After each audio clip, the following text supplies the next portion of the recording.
Hello guys, welcome in to my mini blog. So मी आलेले होते पुणेला. सो आता मी इथून चालले आहे छत्रपती संभाजीनगरला. मी माझ्या घरी चाललेली आहे. सो मीच नाही, आम्ही सगळेच चाललेलो आहे. सो आम्ही इथं जिथं आमची मोठी गाडी पार्क करतो तिथं केलेली आहे स्कूटीला पार्क.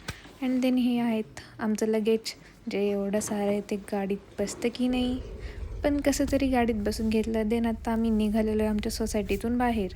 तर सोसायटीतून बाहेर निघाल्यानंतर आम्ही जाणार आहे आता पप्पू दादाकडे, बिकॉज पप्पू दादाला पण घेऊन जायचं आहे. इथं राहतात पप्पू दादा. सो इथं वेट करत आहे पप्पू दादा, कधी येईल कधी येईल कधी येईल.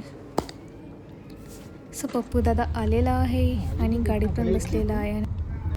नाव आम्ही पोचलेलो आहे दिस हॉटेल. कॅन यू गेस कोणतं हॉटेल आहे? बट मी इथं तुम्हाला दाखवूनच देते की कोणतं हॉटेल आहे ते. नाव बघून घ्या. कोणती मिसळ आहे? आकाश. सो आता मी इथं थांबलेलो आहे फ्रेश होण्यासाठी आणि नाश्ता करण्यासाठी. 5 वाजता निघालेलो होतो. सो इथून आम्ही घेतलेला आहे पोहे अँड उपमा. सगळे खाण्यात एक नाही. पोहे उपमा खाऊन झाल्यानंतर आम्ही देत आहे चहाचा ऑर्डर. चहा पिऊन झाल्यानंतर फायनली आम्ही पोचलेलो आहे समृद्धी रोडला आणि समृद्धीच्या वेने आम्ही आता घरी येत आहे. फिर कैसा लगा अपने देश आकर? बहुत बढ़िया.